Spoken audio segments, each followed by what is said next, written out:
Dites-moi, c'est dans quel évangile nous sommes aujourd'hui, au 21e siècle, où nous cherchons l'approbation de tout le monde? Dites-moi, est-ce l'évangile que les apôtres ont prêché hier, ce qui leur a valu ces persécutions? Quel est cet évangile qui s'accommode aux païens? C'est-à-dire ils sont à l'aise même quand ils entendent cet évangile aujourd'hui, l'évangile de Jésus. Tout le monde est à l'aise. C'est-à-dire les croyants sont à l'aise, les païens sont à l'aise dans cet évangile-là. Quel est l'évangile que nous prêchons? Les apôtres sont devenus des martyrs à cause de la vérité de l'évangile. Les gens ne pouvaient pas supporter l'évangile qu'ils prêchaient, la parole, la vérité qu'ils prêchaient. Quand Luc dit, il dit quand le Fils de l'homme paraîtra, est-ce qu'il trouvera encore la foi? Quand Jésus lui regarde son église, est-ce que Jésus est fier des chrétiens? Est-ce qu'il est fier des enfants de Dieu? Est-ce qu'on peut prendre la décision de perdre notre vie à cause de notre foi, à cause de l'évangile? Ce que je veux nous dire, il n'est pas si important de savoir comment sont morts les apôtres. La manière dont les apôtres sont morts, c'est pas ça le plus important. La nature de la mort, de leur mort, c'est pas ça le plus important. Le plus important, c'est l'état dans lequel tu meurs. La nature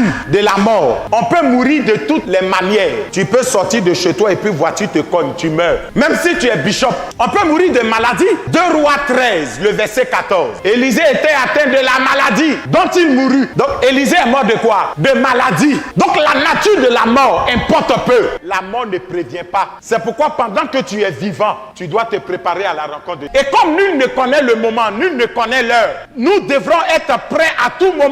Écoutez, quand nous venons à l'église, nous ne venons pas pour posséder la terre. Nous ne venons pas pour posséder le monde. Mais nous venons nous préparer à aller rencontrer le Seigneur. Si le Seigneur veut, il te donne le mariage.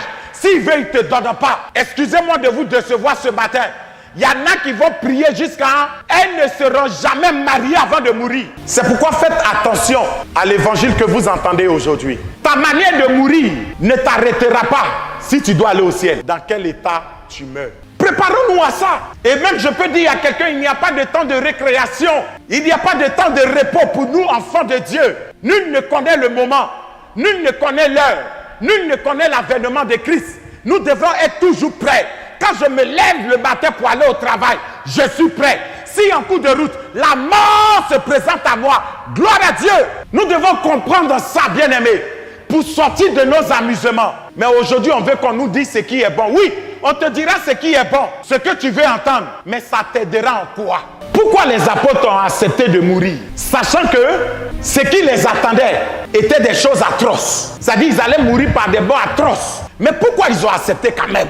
Parce qu'ils ont cru en la mort et en la résurrection de Jésus. S'ils n'avaient pas une confiance de la résurrection de Jésus, de la vérité, de la prédication de Jésus, ils ne seraient jamais donnés à la mort. Mais c'est parce qu'ils avaient cette certitude-là qu'ils ont accepté de payer le prix, qu'ils n'ont pas pu renier leur foi. Il y en a qui sont licenciés, ils ne marchent plus avec Jésus. Il y en a qui ont perdu de l'argent, même une forte somme, ils ont renié la foi. Parce que le plus souvent, la question qui revient, Jésus, où étais-tu? Pourquoi n'as-tu pas empêché cette situation-là de m'atteindre, de me fragiliser? Je suis découragé, je suis déçu. Quelle est ta foi? On dit qu'ils sont morts pour leur foi. Ils sont devenus des martyrs. Il y en a, on a coupé les têtes. Comment ils sont morts, ces apôtres? En défendant leur foi, en défendant Christ en eux. Souvent, on renie la foi sans le savoir. Jusqu'à où peux-tu aller pour défendre ta foi? Qui a dit que quand on marche avec Jésus, on aura tout ce qu'on veut? Quand nous venons dans la maison de Dieu, c'est pour nous préparer à aller à la rencontre du Seigneur. Si l'Éternel veut, il fait de toi l'homme le plus puissant, la femme la plus puissante au monde. S'il ne le fait pas, il ne le fait pas. Mais une chose est sûre, si tu meurs, la vie que tu auras au ciel sera meilleure que cette vie sur terre. C'est pourquoi Paul a dit, j'ai combattu le bon combat. Il dit, j'ai gardé la foi. À cause des garçons, tu abandonnes la foi, mais tu es perdu doublement et triplement. À cause de l'argent. Il y en a aujourd'hui qui vendent les âmes au diable pour avoir de l'argent. Est-ce qu'on peut garder notre foi? Même si tu n'as pas à manger, gardez ta foi. Même si on dit, on va couper ta tête.